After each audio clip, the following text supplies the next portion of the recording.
Ladies and gentlemen of the jury. Have you reached a verdict? Welcome to the John and Jordan on Justice podcast, your weekly deep dive into personal injury and wrongful death law. All rise. Touching on everything torts, legal tech, trying cases to verdict, and the outlandish stories that come with them. And now, here are your hosts, John Fischer and Jordan Redavid. All right, everyone. Welcome back to the fourth installment of the John and Jordan on Justice podcast. I think we got a good episode for you today. We're going to talk about some recent wins we had and some of the things we got about trial law coming in. So again, I'm John Fischer again with my partner Jordan Redavid. We're here. Remoting in live from the beautiful and cloudy Atlanta, Georgia. But nice to be here. Thank you, everybody, for coming back.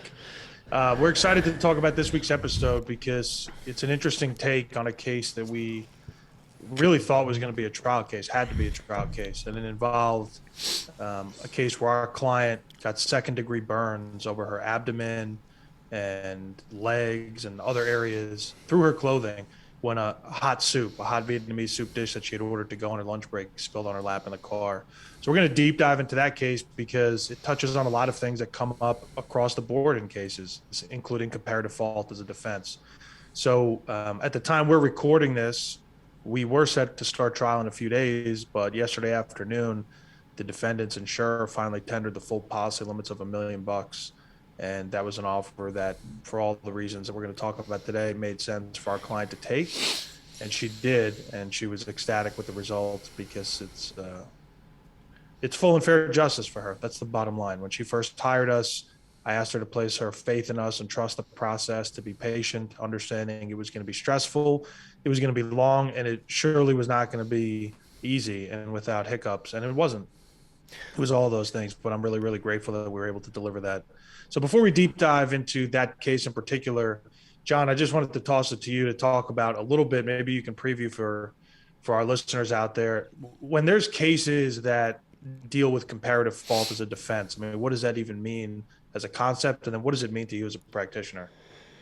So obviously, we in Florida have the benefit of a pure comparative negligence state. What does that mean? That means that, if a jury determines that there's liability on both the defendant and the plaintiff, and they, determine an apportionment between those two, no matter what it is, they're going to have to pay their share. So if the defendant is 60% responsible, whatever the damages award is, they will pay 60% of that. Now, other states, and Jordan can talk about this, in Georgia, for instance, if the plaintiff is 50% responsible, they get zero. Right? That's a modified comparative negligence state. There are other states that if the plaintiff is 1% responsible, they get nothing. Right?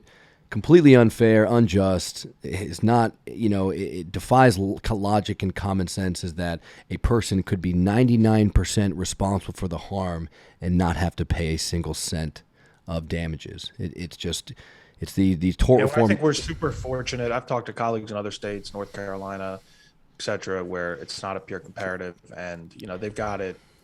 They're sledding uphill right out of the gate, and it's a challenge because comparative fault, meaning where the defendant is going to try and blame the plaintiff to some degree, it's a common defense. It's understandable why. I mean, it's a big tool for them to use in their tool belt. But in cases where it's an auto accident, you can imagine that any number of ways.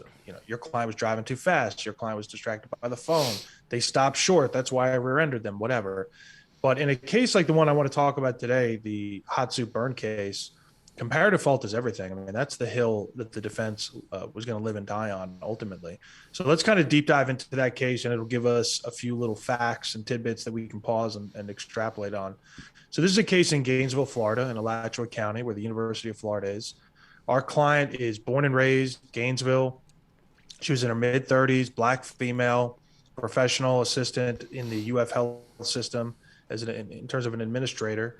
She was on her lunch break in September 2020, and she went to a local shopping center where she knew there to be a Vietnamese restaurant. She'd been there on a handful of occasions before, always ordered the same dish, which is a soup dish with like a chicken broth base and a few different condiments that you toss in. On this particular occasion, it was a little busier than usual. and they were just delayed in giving her order. But she went in person to place it, waited a few minutes, and when it was finally ready, they handed it to her in a single bag. And that was different than how it had been in the past, at least by her recollection. The defendant disputed that in discovery.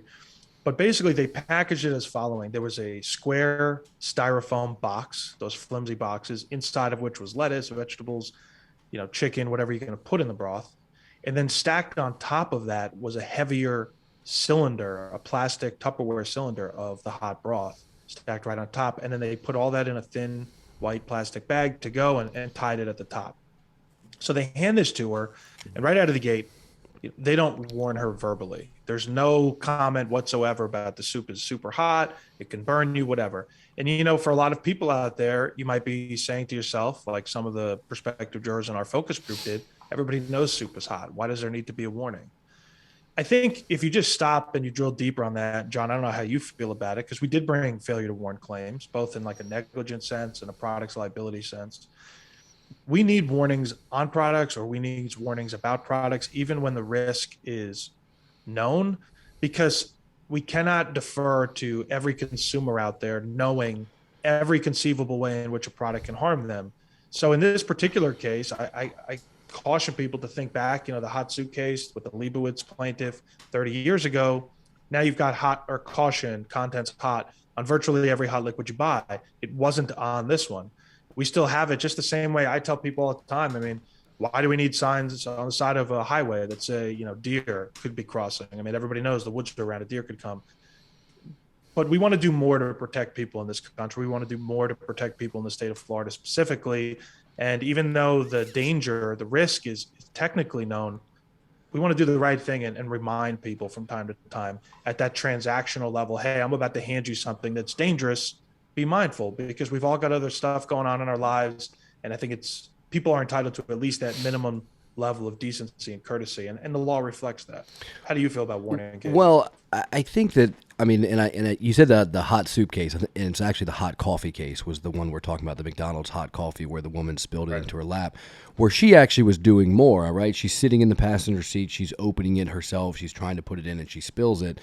Now, the issue in that case was that they had, 700 plus burns beforehand. They knew about it. They were cooking it to a temperature so hot that people in the store, because they had free refills, wouldn't allow them to drink it fast enough while they were sitting there, so they wouldn't get a refill and they could save money, right? And that's kind of what these things are driven by a lot of times. It's a monetary decision for these companies to do things in a certain way. In this particular case, while yes, soup is hot, you expect food to be hot or warm when you buy it. The problem is what you don't expect it to be is scalding, right? And we know this because Jordan, what he did is we actually, as the plaintiff's lawyers, we hired investigators. And a lot of times we deal with surveillance on the other side. You have a person that's claimed they're injured. The defendants fall around. Sometimes they come out of cover of darkness. They sit outside their house with a little screen and outside the window, and they videotape them and fall around and say, aha, you're not hurt. Look at you. Here you are working. Here you are smiling. And, they try to use that to our advantage. Now there's ways to deal with that at trial. So we did kind of the same thing. Before we even filed the lawsuit, we sent in private investigators to order the same thing. And what they realized and what they got was that they weren't provided any warnings of the contents. And then we tested the temperature. And, I think we tested temperatures anywhere from 173 degrees to 100. And then the second round of surveillance was 189 degrees, right? The time it takes and the level of burn for giving to someone at 189 degrees is quick. And so when you're talking about warning someone, like, look, yes, I know soup is hot, but is it this hot? Is it, right, don't even touch this thing? And we know that afterwards, after this lawsuit was filed, they started telling customers, this is hot like lava.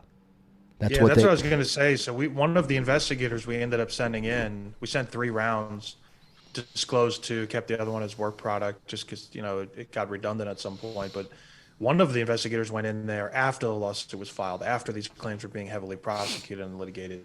And then the defendant started changing its conduct, and it would change the packaging. So instead of a flimsy white paper bag, it was a brown paper bag. Instead of no written warnings, there was now a huge orange sticker with a fire symbol on it that said hot.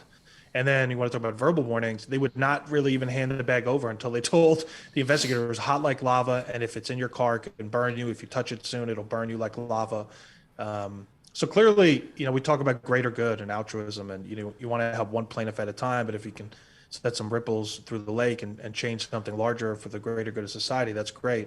And obviously we know in this particular locale of Florida, in this restaurant, we've made that change. I thought what was different on the warnings, really interesting, was the defendant in the 30B6 depo said we warn everybody. I tell all my employees to warn everybody, of course. Even though soup is hot, we still warn people. Of course we do that. When, of course, on 6 different occasions over 2 years with 2 different investigators, they never had done that until we disclosed that information. They realized what we had, and then now they changed their behavior. But, John, I don't know how you felt. So the defense, they didn't even hire a medical expert. We're going to talk about the damages later. But on the warning side, they hired someone with like 50 years working in restaurants. He had owned some restaurants. His son had owned some restaurants. He managed them. He trained people. He had never served, Vietnamese soup dishes before. But They bring this guy in, and this was his first time ever testifying as an expert. I think that showed in his deposition because he took some kind of unbelievable, incredible positions in his discovery deposition, even on the topic of warnings. So I asked him, look, the defendant says that they warn people. That's a reasonable thing to do, right? So if my client says on this occasion they didn't warn her, that's a problem. And he went so far as to say, John, you'll recall, I think he said, no, a restaurant never needs to warn anybody about anything. Everybody knows, soup is hot, and therefore it would be unreasonable to warn. It's so above and beyond. You don't even need to do that. Yeah, that's what he said. He said it's not reasonable to warn someone.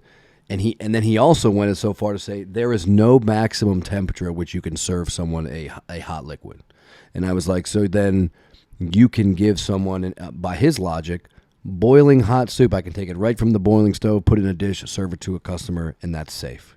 And it's just, that kind of testimony. He finally started to concede on that one. Well, because that hypothetical. What he was trying to say is that there's minimum food temperatures of which things have to be heated when.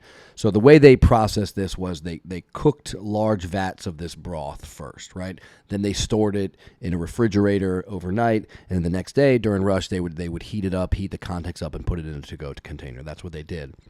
The health regulations require, if you do that, and this is for the protection against foodborne illnesses, is that they have to heat it to 165 degrees. That has to maintain that temperature for 15 seconds, I think. And then it can't fall below 135, right? That's like the danger zone, they call it, where you could have, I guess, bacteria development and things like that. That's it. There actually is no food standard in Florida, and I don't even think nationally, as to the appropriate temperature that you can serve something. But the lack of a standard doesn't mean giving someone that hot with no warning in a container that really can't withstand that heat is reasonable, right? Because that's the standard. That's the legal standard, right. Reasonable. And to Jordan's point, I think that a lot of the things that like look, plaintiffs' lawyers get a bad rep. But the reason why products are safe, the reason why bad drugs are off the market, the reason why, there's recalls is because someone was harmed. They had the courage to fight against these large corporations. And this one wasn't a large corporation, but and effectuate change to protect the next person. And I guarantee you this will not happen again. Well, I don't want to say. I mean, we know that now with that third investigator who went and with the lava comments. We've made warnings are super important, and I agree with John. When we were prepping this case for trial, it was John who broke it down in a way that I think, had we tried this case, would have resonated with jurors, which is like, look, we all know soup is hot, but is it reasonable to warn people? It's reasonable to do that. Well, if it's reasonable to do that, then you should do it. And if you don't, then that's negligence, right? It's not about whether it would have prevented this definitively or not. It's just what's more likely. And I think a warning here definitely would have helped. Now, I want to switch gears. We talked about the temperature of the soup, and you're right. There was the hot coffee case all those years back when McDonald's, if memory serves me, in that McDonald's case, the Bonomatic or whatever machine they were using to heat the coffee was bringing it up to about 180, 190 degrees Fahrenheit. And they had, if I recall correctly, all kinds of experts to explain you need that, whether it's for taste, aroma, so that it's not cold when somebody takes it to go and goes home, whatever it was. They had all these experts explaining the reasons. It's interesting here, though, when we set the defendant for depo. Now, mind you, the soup spills. Nobody took the temperature of the soup before it was given to my client, meaning there was no internal temperature logs in the restaurant. As they bring it back up to heat to kill those foodborne illnesses, nobody's sitting back there with a thermometer taking the temperature, writing it down, and then giving it to our client. But in the deposition, that's what the defendant said that they did. She said, oh, no, here, she even held up, here's this Taylor digital kitchen thermometer, and everyone in the kitchen knows you have to check the temperature before you serve it. I thought it was a ridiculous position. I was surprised that they even made it. I think had we gone to trial, that would have really blown up badly for them. But I got to use that against them because then I said, okay, well, if you're checking the temperatures, that must mean you have certain thresholds you're checking them for. Meaning if you check the temperature and it's past X degrees, you're not going to serve it because it's dangerous, or if it's lower than Y degrees, you're not going to serve it for foodborne illnesses. So they kind of backed themselves into a corner where they had to they had to be the ones to create what was a reasonably safe temperature because it didn't exist in the regs. So in doing that, I just kept pressing. Well, what about 150 degrees Fahrenheit? Oh yeah, that's fine. In fact, it's got to be 160 and so forth. It got to the point where the designee for the company basically said, look, anywhere between 155, 165 is where we've got to heat this thing at least. I said, well, would you ever serve it at 170 Fahrenheit or hotter? No, we wouldn't do that. At that point, it's starting to get too hot. I would be concerned about burning a customer. Now, mind you, I'm sitting there. I know my investigator has already been there, and the soup's in excess of 170 degrees Fahrenheit every single time it's ordered. I hadn't yet had the second investigator come back at 180 plus, but I assumed that it might happen on occasion. So I boxed her in and I said, would you ever knowingly serve this soup? I mean, you're back there checking temperatures. Would you ever knowingly serve it at 180 plus? Yes or no? No, we have never done that, would never do that, that kind of thing. Why not? Because it would, at that point, it would clearly burn a customer. Well, now she's given me the evidence. This corporation, it's a mom and pop corp, but it's a corporation, has given me binding 30B6 testimony that they have now created internally an expectation where if their soup dish is hotter than these thresholds, it's too dangerous because it could burn a customer.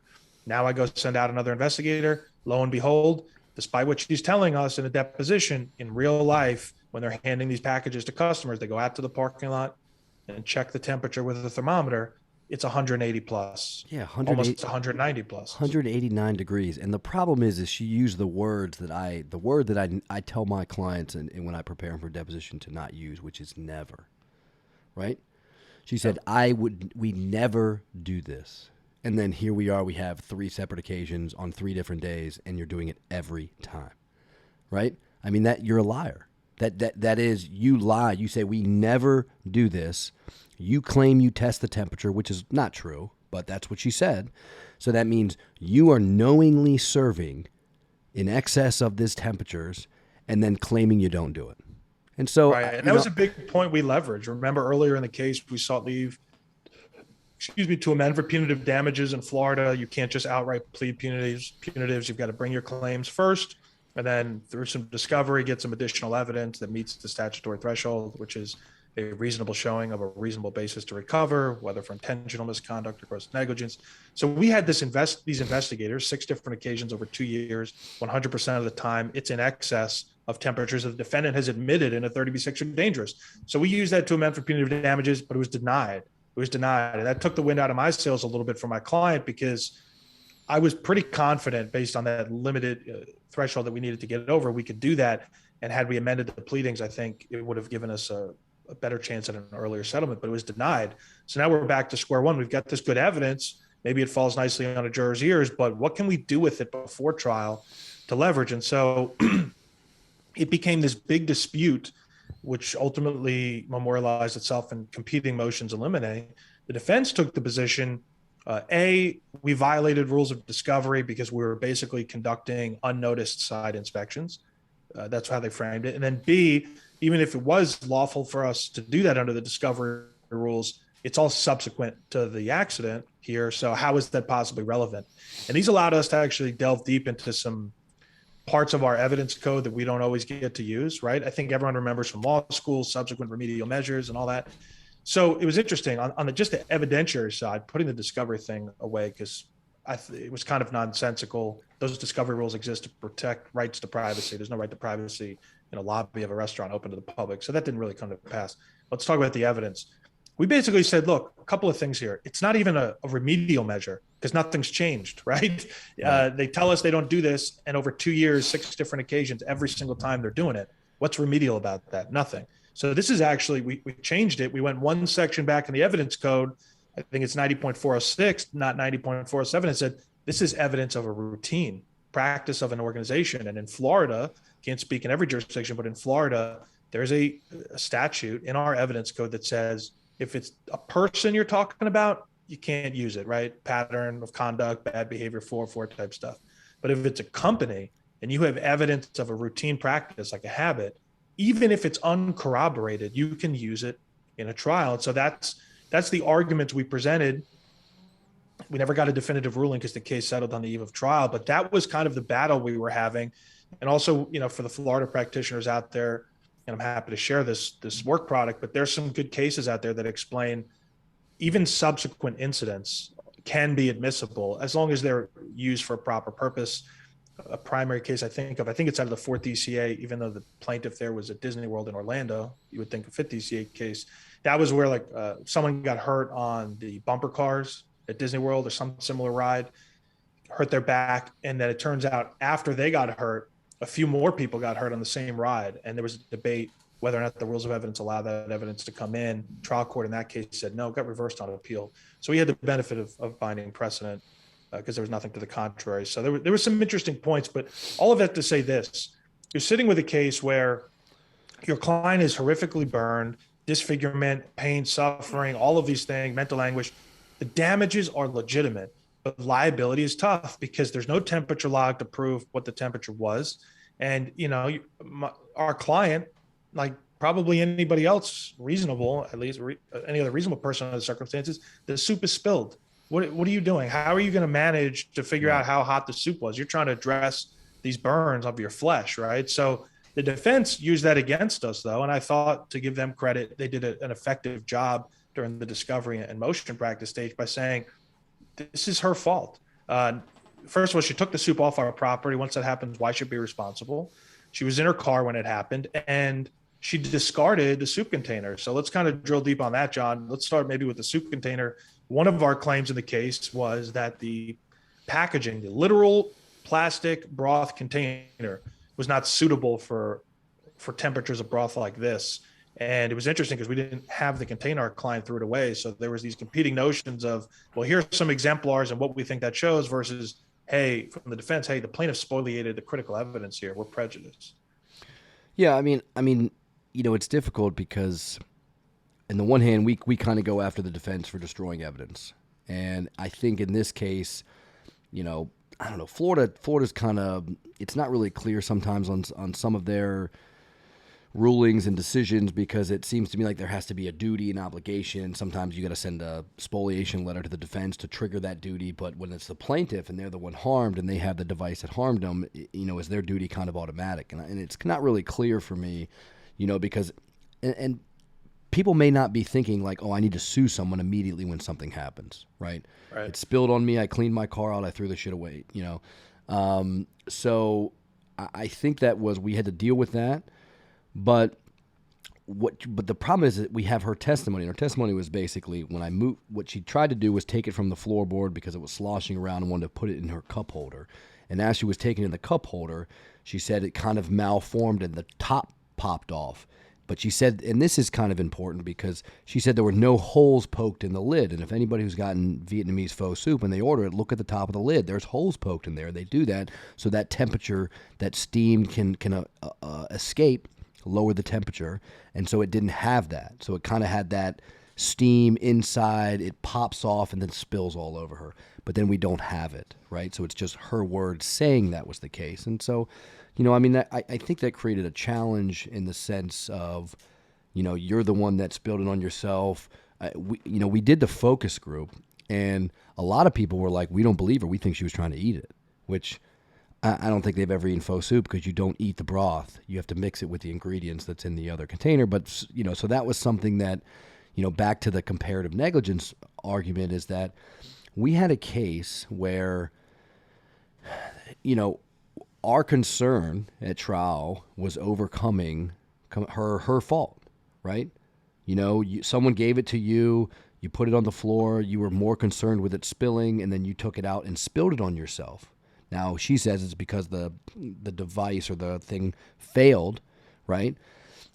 With something we don't actually have, and I mean it's the standard solution. Oh, and remember, by the way, the defendant at least gave us the evidence we needed to argue it beyond just our client's word, which is, remember, in 30b-6, we talked about those holes in the top, and it was the defendant who said, look, we buy these plastic containers, we are under the impression they're suitable for soup, but we know that we have to poke 2 or 3 holes in the top to let that steam out. Why? And she said, because otherwise the lids pop off. So we had something to pull, yarn to pull, but yeah, I mean, when you don't have the product and you're blaming the defendant, and the defendant is going to be able to walk in a trial and say, they want us to believe the plastic container was defective, and then they threw it out. That's not fair to us. And there's a legitimate argument there. And by the way, on the legal side of it, forgetting trial, I'm talking pre-trial, the defendant moved for spoliation sanctions in the form of an adverse inference. It would have been a jury instruction, which is that, you don't need to, jury, but you can decide that the evidence actually would have been favorable to the defendant, but nevertheless, the plaintiff discarded whatever. And fortunately, we had a hearing on that. The judge decided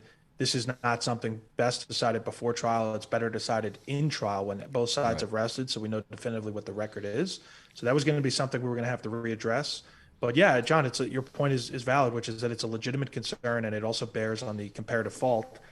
And it's just hard in a products liability case without the product to really press that too aggressively without looking a bit unreasonable yourself when your client discarded it. No matter how reasonable it would be for anyone in that circumstance, having just been burned, to throw out the container, right? Lawsuits aren't on your mind. But let's talk about comparative fault even more, because there's so much to it. This was their defense, and there was a lot for them to work with.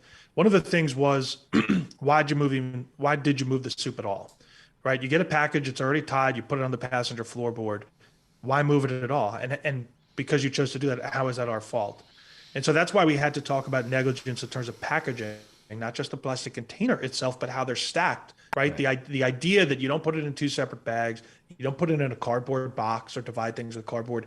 You're taking the heavier, denser object, you're putting it on top of a flimsier object, right? What's going to happen there?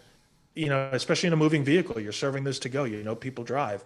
It's going to slide around and create a risk of spilling. So that was how we kind of at least anticipated getting around that. But I can assure you out there, that was a big drum that the defense was beating, and they had more than just common sense to work with, John. Remember, some of the medical records here, I want to be respectful of our clients, HIPAA protected rights. So we won't get into the exact specifics, but what we can talk about are, generally speaking, there were some entries by some of her treating physicians, her initial PCP she went to, the burn clinic at the local university she went to, and dermatology, right? These types of providers. There were some entries in there where the history of present illness was not always consistent. Right. And the defense was doing a good job kind of making that seem bigger than it was. Maybe you can shed some light on that. Yeah, I mean, it had one where, she spilled it on herself eating in the restaurant. The other one was like she was eating it in her car and spilled it on her lap. And, these are things that the defense jumps on, right? They take snippets from a medical record of, oh, well, they didn't say this, or they mentioned this, or they had this, or here's what it really says. And they can be difficult to overcome. I mean, we had a case in a premises liability case where in the hospital, now he says he fell because it was wet and they had just painted, but it was wet from, I don't know what it was, but we turned down the case ultimately because in the hospital record, it says client was in a rush and he stepped down and missed some steps and fell. I was like, what am I going to say? That's completely wrong. Some independent hospital from a story that you told them. And so that presented a challenge on the damage side. And that's kind of like why this case took so, I don't want to say it took long, but, they offered $50,000. And then we just kept beating our drum of like, we're going to go to trial. Great, awesome, good job. And we just kept working, kept moving it. And it went from $50,000. Then I think it was then they went to $125,000. And we served a proposal for settlement for $250,000. Right. And in Florida, for those of you that don't know what a proposal for settlement is, you can send a proposal, either plaintiff or defense. If a plaintiff serves one, they have 30 days to accept it. If they do not accept it and you go to trial and get 25% more than you offered, they have to pay all of your attorney's fees from the date of the offer. And the same for the defense. If they serve one and then we go to trial and we get 25% less than what they offered, then we have to pay all their attorney's fees. Now, we'll talk about that here in a moment about some of the things you can do to counteract that. But we were willing to settle pretty reasonably for $250,000 for someone that's scarred for the rest of her life. They said no. And then, then it was $125, then it was $250, and then it was $350. And just recently, I mean, they had a discovery issue. We stayed that. We took a writ to the, was it first DCA on a constitutional right to privacy issue. That we didn't have a claim for medical bills or lost wages or anything, but yet they wanted to have her, her employment history. They wanted her transcripts from college, and we're like, none of this is relevant to this case, and we have a constitutional right to privacy, and we took it up, and it was pending, and they ordered them to file a response. And so we were kind of hammering them from all fronts, going to trial. Judge denies the continuance, then they move to stay. Judge denies that, and then I think they just, under immense pressure, finally offer the policy limits. And think about that. A case that we were willing to settle for $250,000. We do a proposal for settlement, and then they'd probably spend, including attorney's fees and experts and all this, probably spend another $1 million, including this rather settlement. And that's why sometimes having that confidence, that ability to just go try the case, right? They're not willing to put any money. They need to know that you're going to go try the case, right? It's not just an internal thing for yourself as the lawyer out there. I'll try this if I have to. I mean, you have to have that kind of confidence. It's that the other side has to know and believe in their heart you're going to go and you're going to try the hell out of it. And there's a really good chance that they'll lose, no matter how good they feel about their case. John and I joke, in some ways I want people to look at us like cowboys. We're competent, we're confident, and we're a bit reckless, not outside the rules I'm talking about. Reckless in the sense of our risk appetite is a lot higher than other people. So John's point about the proposals for settlement is an interesting one here, because we served that, our PFS at $250,000 as soon as we could statutorily, which means really early in the case. I think once we served that, perhaps on the other side, what they thought was, look, these guys are looking to settle it. There's a lot of, pimples on this thing, so to speak. There's comparative fault. There's a missing product. There's going to be spoliation. You name it. I think from the beginning, they just thought eventually we'll cave. But we had to flip that on them and make them believe otherwise. And we did. That was legitimate. We were ready to try this case. And I think that's what got to the settlement. But before I kind of put the medical records thing to rest, because I think it's an interesting point in any case, not just this case, the defense, you have to anticipate the defense is going to look through, they're going to leave no stone unturned, right? They got the big deep pockets of an insurance company behind them. If there's a medical record or something they can do with surveillance or social media, whatever it is to undercut your client's case, they're going to do it. And here they had it served up on a platter with a multitude of different medical records, all within a close proximity to one another, each one attributing certain statements to our client about how it happened, and they're all inconsistent. Now, fortunately, some of them were so ridiculously inconsistent with the truth that it started to undermine the credibility of all the records, because they're all from technically the same university health system. So, for example, one of the records says she's eating soup in the restaurant, as John mentioned. Right. Undisputed, she wasn't in the restaurant. So we know that's false. Well, if one provider is attributing that statement to our client and it's patently false, then maybe some of the others are. And then you go to another record in the same visit. One of the nurses said soup was in her lap when spilled. But in the other page of the note, another nurse said she was moving it from the floorboard to the center console. So that was more consistent with what our client had said. Now, when you give the defense all these different versions, it's easier for them to just say, look, throw them all out. She was just probably eating it, whatever. And then we had to rebut that by saying, look at the medical records. They were also attributing that she said she lives with her grandparents. Unfortunately, her grandparents died, during the pandemic.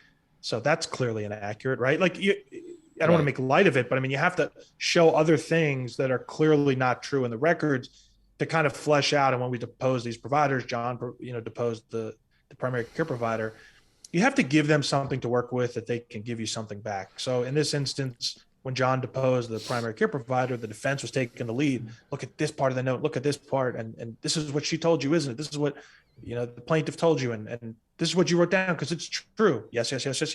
Right? They're going to live and die with their note. How many patients do they see a day? How long ago was this? They don't truly remember. So they're going to look back at their note and say, whatever I wrote there, that's it. Well, So that's John had that challenge to deal with. Maybe you could talk about that. no. Well, I mean, we did this in the last case was that when the defense is using a medical record, one of the things, and it's clearly wrong and it's clearly inaccurate, people don't just want to accept that, right? Like, oh, why would this independent doctor? But we have real experience. They're human beings. They make mistakes. We had the trial where we talked about where our client, had bad things in the records, and we're like, this is not right. It's clearly wrong, and here's why. They also said she had a baby 4 hours after Right. the Named her crash. baby. Yeah. Right, which clearly is inaccurate, and then you use that against the defense experts who are only cherry picking that information, and they'll be like, okay, well, when are they having a baby? And so this is the same thing. I was confronting her, and I was like, are you sure? Well, I don't have an independent recollection of this, but this is what she would have told me. I was like, okay, well, you also have here, you checked down in your notes, like all of these things, and one of the things you checked was that she lived with her grandparents. Well, her grandparents were dead at the time they saw you. How is that possible? And she has no answer for that. I was like, if your note is 100% accurate, how are you indicating that she lives with her grandparents that are no longer living? Right. Is it that she told you that, or is it when you saw 20 people that day, Right. and you went back at the end of your shift, you remembered, this plaintiff, that patient, rather, she said something about soup. I think this is what she said. Well, right. And her chart was open for like 3 hours. And it was like a 15-minute visit. And that was the other thing is like, well, when did you write this? Well, was it at the beginning? Was it at the end? You didn't close your note for 3 hours. So, and how many people were you seeing at that time? And so like, I think the defense counsel was like, you're attacking this woman. You suggesting she's he's not even her lawyer, and I was like, no, I'm pointing out the fact that she can't say that everything in her record is accurate. And she finally kind of conceded that, yes, there are inaccuracies in the record. And that's all I need, right?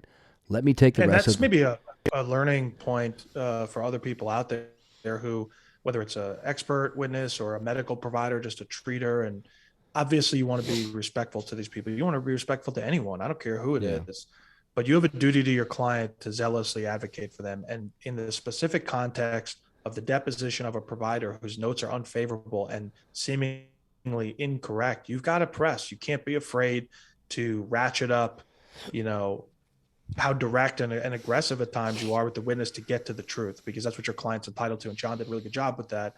And we did the same thing with some of the other providers. So I mentioned earlier, they didn't have a damages expert because what are they going to say, right? The burns speak for themselves. It's clear she got burned and there's really no legitimate basis to suggest they came from anywhere else. We actually used the attending burn surgeon from her treating burn clinic that she went to. We used him as an expert. We reached out. He remembered the case. We gave him the records, and he was willing to be an expert to explain these are 100% consistent with a scald injury from a hot liquid. You can see with the way the scarring is dripping down. It's consistent with everything that she said. There's no other explanation for it. These are second degree, deep partial thickness. You start explaining all that, and they're permanent. Our client was a Black woman, and there were even additional concerns above and beyond what most people think about. The scar was elevated or pigmentation issues. And these were all things that we had to be appreciative of as we were building to prepare our case for trial so that jurors fully and deeply understood the impact of this. But again, they didn't fight on damages. They weren't really going to. They were going to fight on the amount we asked for, but not that she was scarred. So the real question turned back to comparative fault with our client was, okay, is this legitimate? Like, was this a woman who was actually just eating on her lunch break, had an accident that is 100% her fault, and looking for some money? I mean, that's just what the defense goes to. We can't fault them for being skeptical, but that's not what happened here. And we had some other evidence to support that. The Google Maps basically showed that from where her office was located to the restaurant was like a 6-minute drive, super quick. So at the red light where she said it happened, she was only a few minutes away from her office. What does that show for us? What were we going to say at trial? We're going to say, look, this is not a 20-minute drive. First of all, there's no evidence she was rushed. There's no evidence she had to be back to clock in, that kind of thing. And she's so close to her office. The reasonable thing to assume here is she was going to wait until she got back. So she wasn't eating. The other thing is there's no scars on her hands.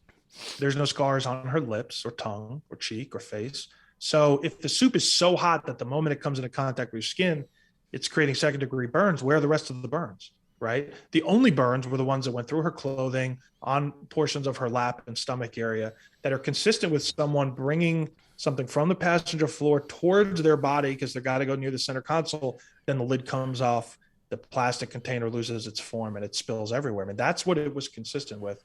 So we had that to work with. But John, you mentioned something, and I don't want to skip over it because this is something that comes up, unfortunately, in my opinion, in a ton of different cases. It doesn't have to be hot spill. It can be a random car accident with orthopedic injuries, which is the defense wants to uncover seemingly every aspect of your client's life. I think many defendants, insurers, the counsel that they retain, they look through the lens of, if you have filed a personal injury lawsuit, you're putting your whole life on blast. I don't care what it is, when it was, what the source of it is. I'm entitled to get it because you're asking for pain and suffering. And they always say the same thing. Well, I got to know, did you have other issues in your life, psychologically, whatever, that made your life miserable to begin with? So how could this have made it worse? These kinds of things. We deal with that all the time in a myriad of ways. But in this particular case, you go through basically all of discovery. You're getting near the disco cutoff. And I think that's when the defendant realized we were really going to try this thing. So now they're scrambling because our client is a wonderful mother of two beautiful kids. She's actively involved in their lives. She's engaged to be married. She's born and raised, salt of the earth, super credible. So they had to find something. So they were on a mission. They proposed to serve subpoenas to her college. They wanted her transcripts, her admission paperwork, her test scores. I mean, trying to see what kind of student she was. Why? I have no idea.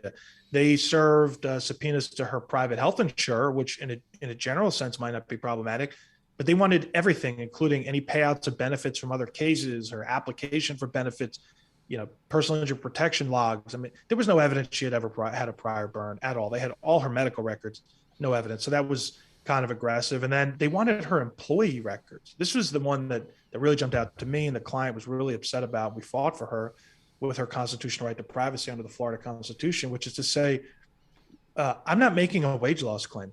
I'm also not making a claim that I can't work in the future. So if I'm not making those claims for economic damages, why are you asking for my entire employee file? Excuse me, time off, application, any reprimand, whatever. And the defense really didn't have a good argument for a lot of these things, the college and the employment. Basically, what they were saying is we're fishing to try and find some basis to say that she's either not a good person or she's lying. For example, our client's testimony was that after she got burned, she finished to drive back to her work parking lot, realized this was more serious than even she, I think, initially thought, called her supervisor and said, I got to go home, take the rest of the day off, which she did. 3 other witnesses corroborated that. Her fiance, when he got home, her mom, her friends who called, whatever. The defense said, no, I need to get her employee file because maybe the person she called maybe made a note. And if he didn't make a note, what? Does that mean she didn't make the call? Those kinds of things. So we put up a big fight, not just into the untimeliness that they're waiting to the 11th hour to do this, but to say that just because you're a plaintiff in a personal injury case does not mean that there is no limit and that your right to privacy just dissipates. And so we presented that argument. Unfortunately, the trial court did not rule it our way. The trial court actually entered an order compelling our client to disclose, or these non-parties to provide all of the information. There was no limits. And that was one of the reasons we took an immediate appeal. We filed a petition for writ of certiorari in the First District Court of Appeal to say, look, there's a constitutional right to privacy at play here. Here's all the case law. Here's all the reasons why it should apply. And the trial court didn't even put in that kind of intermediate safeguard of saying, well, let me look at this stuff in camera and even see if it's worth disclosing if the defendant needs it. And John, I know you have dealt with this in other cases. Keela, we've talked, privately. That this thing comes up all the time. Interestingly, though, there's not really clear case law in Florida that would say, one way, yes or no, you're entitled to college records or you're entitled to cell phone records or et cetera. Obviously, things are on a case-by-case basis, but I feel like there's a growing trend where the expectation is you got to give it all up. Yeah, I mean, I think there is. And the problem is it shouldn't be because some things are relevant and some things are not. And yes, being a plaintiff in a personal injury lawsuit, your whole life is on examination, right? You're being followed. You're being judged. You're being poked and prodded. You're going to defense medical exam. You're being questioned. You're being called a liar. And it's like somebody did something to me, right? You smashed into me. Your flooring was dangerous, and I'm the one that's the bad guy? And I think it's disgusting. I get offended. I get personally offended. And I forget, it was in some kind of book, and it might have been in like, Raleigh's book where it was like a letter from a client of like what they went through, like a traumatic brain injury client. and what they went through, and it kind of opened my eyes to like what the plaintiffs have to do, the courage they really have to even get to trial. Like they have to have so much. And then when you're exposing your life, we object. I mean, they want like female wellness issues in a case where they're like, well, they might be complaining about back pain. And it's like, no, it has, and so we object. And what the law, and I think that what the law says is because in Florida, we do have a constitutional right to privacy. That is in our Constitution. The court has to do two things. One, it has to perform a balancing test, and it has to do an in-camera review. It has to. It's mandatory, right? So, and a lot of the trial court judges are overworked. And when you say, look, judge, I'm going to object, but you can get the records. It has to come to you, and you have to do a full, complete in-camera inspection of all 400 pages of these records and determine if there's something relevant. They don't want to do that. So what happens a lot of times, they say, look, we'll send it to you as the plaintiff's lawyer. You look through it. If there's anything that's relevant, you turn it over. If not, then you say there's nothing in there, right? And that's what we've seen happen. The upshot of that, obviously, is your client's rights are being protected, right? Correct. You can't guarantee that nothing will get disclosed, but you can guarantee your client that degree of protection, that some independent intermediary is going to review them, or that we will first and really make sure that there's nothing in there that is revealing too much. So, John, one of the things that maybe you can talk about, we're not creating an attorney-client relationship. This is not legal advice, but merely for education value. Maybe you can educate people out there. When a defendant serves a proposal for settlement, you're not stuck by just that inherent risk. Oh my gosh, if I don't beat this at trial, I might be looking down the barrel at additional attorney's fees. There are tools out there that are available to our clients should they choose to avail themselves of them, and one of them is an insurance product. Maybe you can talk to people about that. Yeah, I think there's different things for both attorneys and clients to help alleviate some of the risk of going to trial and having an adverse result, right? There's insurance first for we as the contingency fee lawyers, we advance particular costs on behalf of our client. You can buy insurance at the start of the case for a certain monetary amount, and I believe it's like 7%. So if you said, okay, I think I'm going to spend $20,000 on this case, it would cost you $1,400 at the beginning of the case, and then up to $20,000 worth. If you spend those costs and you lose, you would get your costs reimbursed to you as the lawyer. That's one device. We don't use that much. As we've done, I wish I had it on some cases, but now we don't do that. I like to say we don't have that many adverse results. We do, but we try to keep our costs managed in other ways. And then with respect to the proposal for settlement, there's insurance for that, because what happens is, again, if in this particular case they served a PFS for $50,000. If we went to trial and got less than $37,500, which would be 75% of the offer, our client would be responsible for paying all of their attorney's fees. So what we do is we advise our clients to get insurance. There's insurance for this, saying, look, if it's, I want to have, I think they do $10,000, $25,000, $50,000, $100,000, $250,000 of coverage to protect against an adverse trial result with a proposal for settlement. Now, this can alleviate risks for the client and the lawyer, right? Well, not so much for the lawyer. I mean, obviously, if we go to trial, we just lose. Well, there's a real risk, the human risk, which is if the client elects not to get that coverage and you told them to do that, we go to trial, don't beat the PFS, and the defendant comes after them for fees, that's going to infuriate the client. Correct. Oh, my God, now I owe money? I thought I was going to get money. You're like, hey, I encourage you to get this insurance. So we have a letter we send out. We make it very well known. This is a really good way to manage risk. And we've seen it when we don't have the insurance, and we have those clients that don't have the healthy risk appetite that I have and as well as Jordan has. They resolve their case. They're like, I have a pretty reasonable offer. I was like, look, I think you can get more at trial. There's no guarantees, but you have this risk of this proposal for settlement, and then you may owe money. Well, I have to pay money? Like, nah, just settle my case.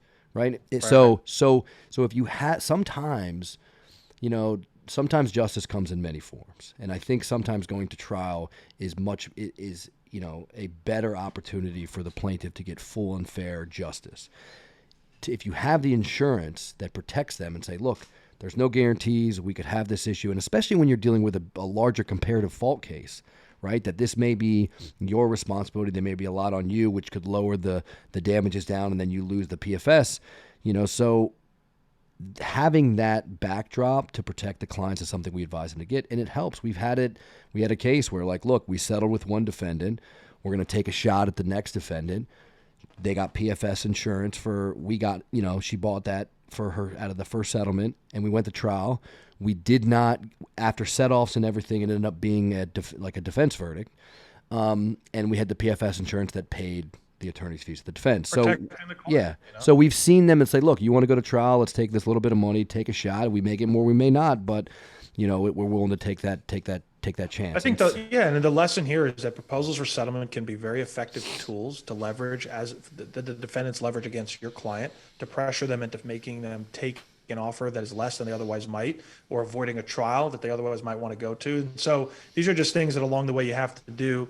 You have to educate your clients to help them make the best choices that they can, given the information and resources to insulate themselves against risk. But the final thing I want to say on risk reward is, because we got the $1 million tendered and it wasn't an easy road.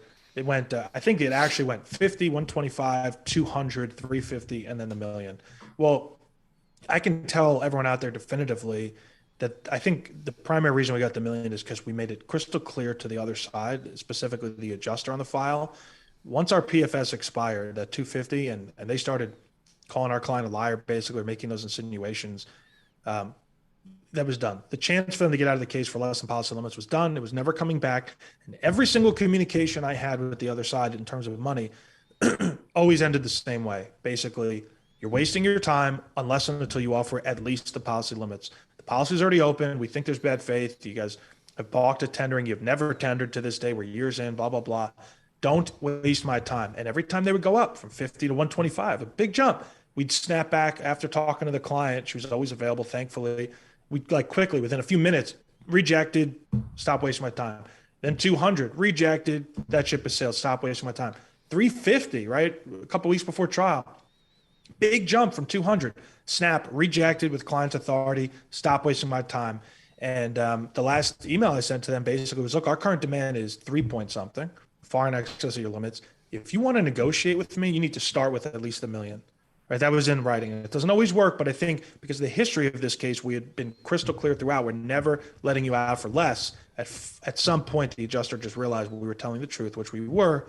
And when they finally tendered, now you want to talk about risk reward in the back end. Now it's telling the client, well, what's the risk of going to trial at this point? We might get less. And the risk also is, even if we get more, there's no guarantee you can collect more in a bad faith case.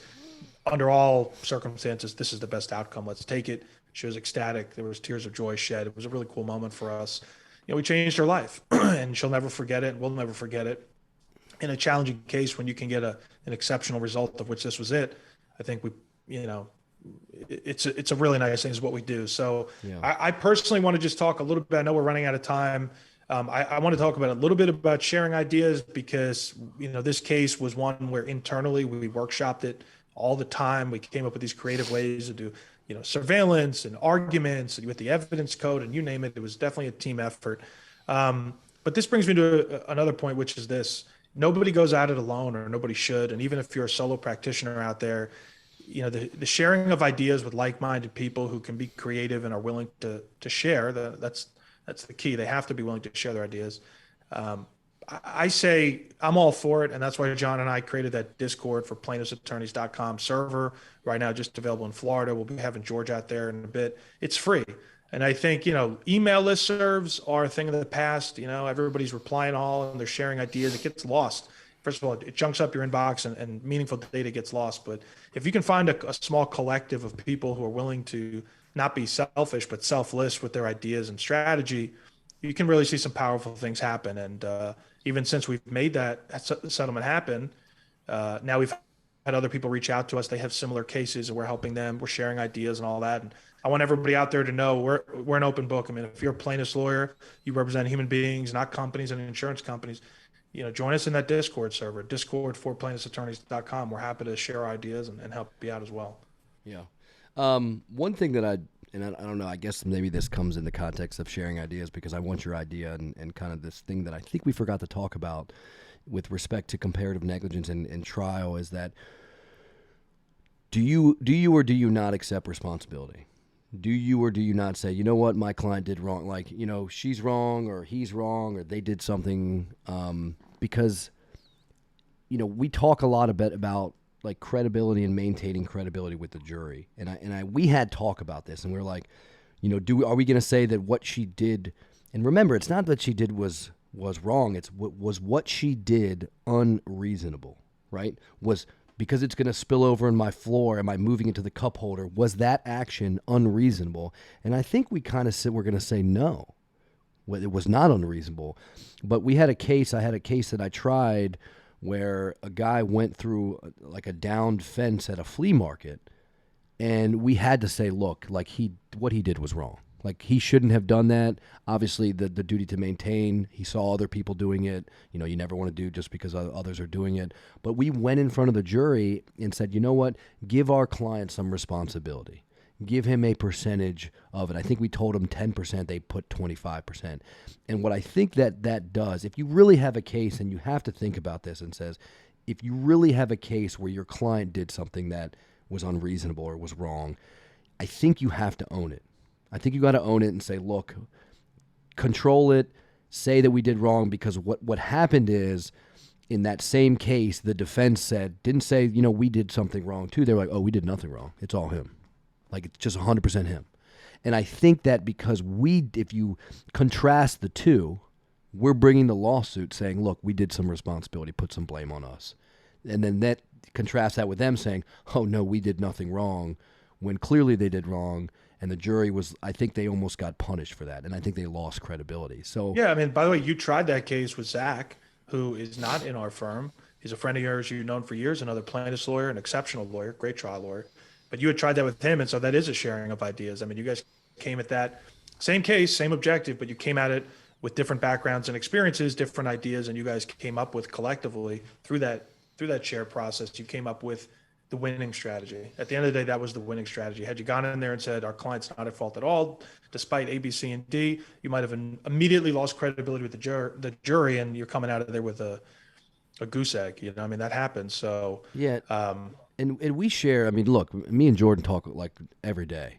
You know, I mean, he's, you know, it's different because he's in Atlanta. You know, he's in Georgia, in Atlanta, Georgia. I'm down here still in South Florida, but we are so active and engaged in every case. It was. You know, it was funny. I was talking to our director of appellate practice, talking to Terry last night, and he was like telling me about the things that were happening that I talked to Jordan about it. So like I'm well in deep of like things that are happening, orders come in, you know, because we want to see, what do you think about this? What's the next approach? How are we going to handle it? What can we do? And sometimes, you know, you can get a different perspective. Like Jordan will have a different perspective or a different thought on something that I was like, you know, I didn't think about that. That's actually a good idea. Let's try it. Or, you know, and, you know, everything, not just trial and statements, but everything about a case should be a collaborated effort. And you know what? Let me confess some shortcomings here that I have. I mean, that could fill 16 episodes, but Lord knows I'm totally imperfect. But at trial, one of my biggest shortcomings, and this is on the topic of sharing ideas, I had a really bad habit. That's what it was. There's no way about it. That when I was doing an examination of a witness live at trial, I would stop the examination when I felt like I was done and sit down. I never conferred with a colleague at counsel table. You see people do it all the time, moment to confer. I can't really give a good enough reason as to why from the outset I never sought to do that. Part of me, I just felt like it was an awkward interruption.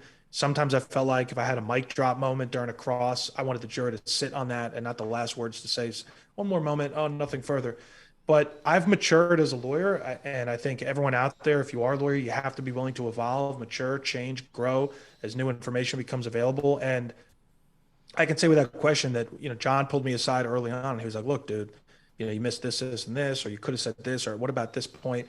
And it only took one or two times before I realized he was absolutely right. I mean, I'd seen everybody else do it, but I'm not going to do something just because everyone else does it. I value John's opinion.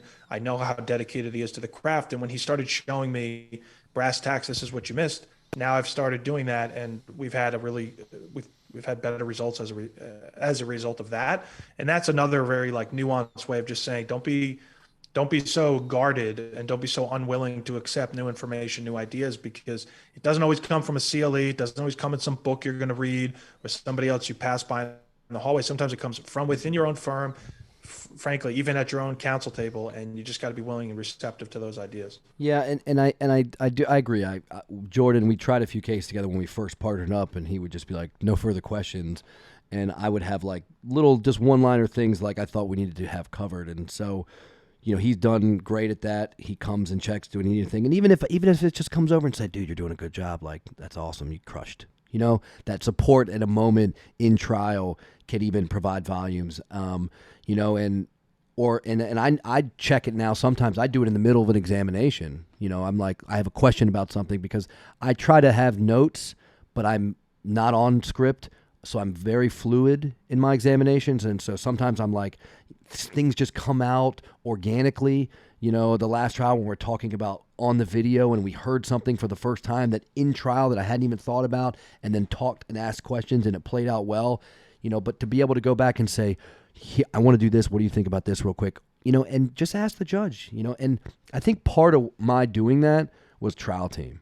Trial team in school, very formalistically, like brief moment to consider, go over there and be like, and sometimes, even if you didn't even have anything to say, but what that kind of taught me is that go and just talk to your partner, your trial team, and say, is there anything you think I should cover? Did I get anything? Is there anything that I missed? Because I do miss things. Or if there's 1 or 2 points that you miss, and then sometimes, and I know Zach does this when we're in trial, he'll make a thing of things that I need to cover, and he'll kind of check them off. Right, of things that in his mind need to be covered. And so if I've covered them, then they're checked off. And that's something interesting. If you can say, this is what I would want out of this witness, did you cover it? And then just check it off. And then that way you can say, no, this is what I thought. And you can have it, readily available. It's pretty good. And like I said, trial, as with the practice, as with every case, should be collaborated because people, we can have like-minded ideas, but having different ideas, I think, is what makes it great. Look, at the end of the day, even if you're a solo practitioner, you better get out there and find some people that you can learn to trust in terms of their professional judgment and wisdom. And they don't have to be doing it for 50 years. They could be doing it even less than you have. Mm-hmm. Many of the best ideas that I've ever received or have been shared with me have been from people who had fresh eyes. They hadn't been grizzled or been through it. And I just want to share this as a final point, at least for me. Here we are all these years into practice, and we've had all these different cases, all these different things happen. The biggest reward financially for our firm, the biggest results, whether through settlement or verdict, every single one of them without exception have been a team effort. And I don't just mean that somebody helped on the file or somebody was sitting down there at counsel table to even take notes. I'm talking about in the trenches early on from discovery throughout, because you frame your case through discovery. So get out there and collaborate. Even if you're a solo, find someone. Again, don't look down at your plate and say, but this is my meal, I don't want to share it. Trust me. How about if you can turn your single plate of food into a never-ending buffet? You can do that in one case by making a good decision, by being open-minded and bringing in somebody to help and give you some fresh ideas. So that's all I've got today. I'm glad we were able to sit down and talk about that recent settlement. It's a great, great win for the client, and that's what matters most. And I hope to have many more in the future. I know you and I are talking behind the scenes on having some different guests come on, different topics, maybe even talking about the appellate practice. Little teaser, I've reached out to someone who, not everybody out there can say this, especially those that have done only appeals, somebody out there who once won 9-0 unanimous in front of the United States Supreme Court. So we're going to see if he's going to come on. And but I appreciate everyone's time, and I'm having a good time doing this, and I hope you feel like there's some value for you out there. Yeah, and likewise, and hopefully we got a progressive Uber case that they want to take us to verdict again, even though we just hit them for excess. So we got another one here in Broward County in the next couple of weeks. So hopefully we'll be sharing those good results with you as well. All right, take care, everybody. See you guys. Thanks for checking out the John and Jordan on Justice podcast. If you enjoyed today's content, consider leaving us a review and be sure to subscribe wherever you heard this podcast so you never miss an episode. For more information or to connect with John and Jordan, check out @OnJusticePod on Instagram and Twitter. Or check out Discord for plaintiffattorneys.com to communicate with them and like-minded plaintiff attorneys in a private Discord server. Until next time, this is the John and Jordan on Justice podcast.